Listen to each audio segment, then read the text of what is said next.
Bonjour à toutes et à tous.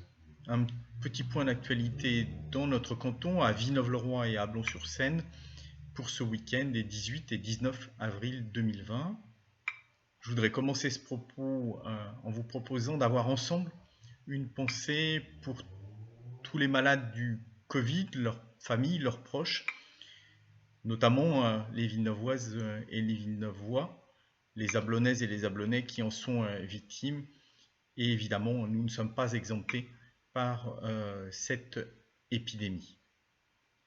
Vous le savez, j'ai déjà eu l'occasion de l'évoquer, le Conseil départemental du Val-de-Marne a, pour nous protéger, passé une commande de 1,5 million de masques qui seront lavables et donc pourront être réutilisés. Ils sont distribués à partir du 27 avril prochain. Je me réjouis que d'autres collectivités s'engagent dans la même démarche. J'avais cité Alfortville ou Cachan qui avaient commencé. J'ai cru comprendre que Villeneuve-le-Roi s'était également engagé dans cette fabrication. Tant mieux parce que nous allons unir nos efforts et dans cette période c'est essentiel. Je me suis adressé au maire de Villeneuve-le-Roi pour lui proposer de mutualiser notre distribution de masques de façon à ce que chaque Villeneuvois ait au moins un masque à sa disposition. Un mot sur la situation sociale des moins favorisés d'entre nous, avec deux points. D'abord, vous signaler que le fonds d'urgence sociale est à votre disposition. Vous pouvez vous adresser à l'espace des solidarités d'Orly qui gère ces enjeux et ces situations sur l'ensemble du canton et donc aussi pour Villeneuve-le-Roi ou Ablon. Vous pouvez vous adresser aux associations solidaires et au CCAS des villes et nous avons mis en place une régie qui nous permet de payer les aides en numéraire de façon à faire face à la fermeture de la pairie départementale des services de l'État.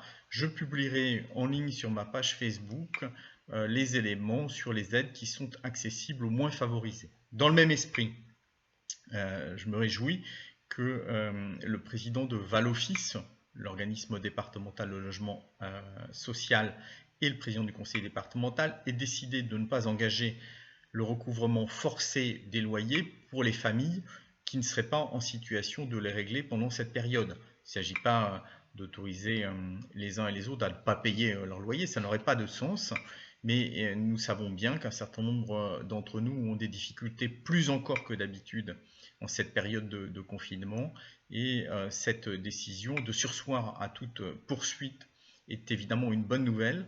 Je me suis adressé aux dirigeants des autres organismes de logement social qui ont du parc immobilier dans nos villes de Villeneuve-le-Roi et d'Ablon.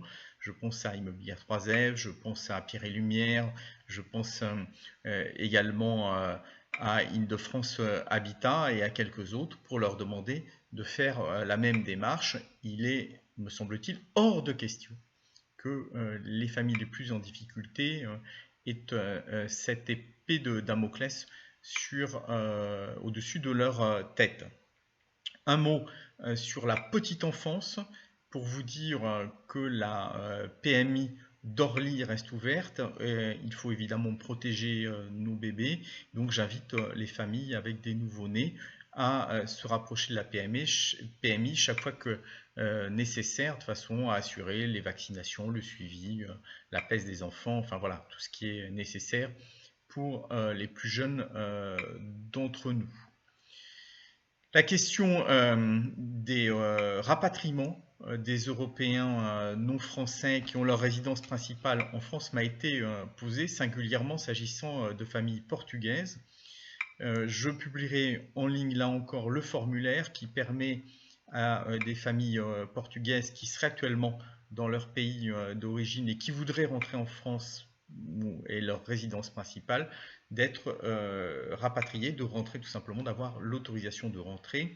Et par ailleurs, contrairement à ce qui a pu être indiqué ici ou là, j'ai vérifié auprès du consulat général du Portugal et auprès du ministère des Affaires étrangères que, en l'état actuel de la situation, les Portugais qui voudraient rentrer dans leur pays d'origine cet été pourraient le faire bien naturellement. Voilà les quelques points que je voulais vous faire aujourd'hui. Un dernier mot pour remercier tous les enfants, ils sont nombreux, qui ont participé d'ores et déjà à la démarche d'un dessin pour les soignants et pour les personnes qui s'occupent de chacune et chacun d'entre nous. Nous leur avons remis personnellement le lot de chocolat qui leur était destiné et ces dessins sont publiés sur la page Facebook du parc du Grand Godet.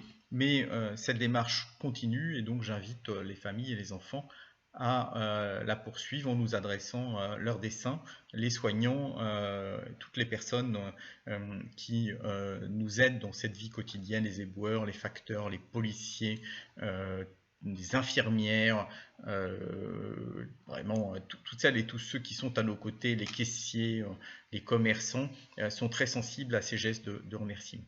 Voilà, prenez soin de vous et à très bientôt pour un nouveau point d'actualité. Bonne journée.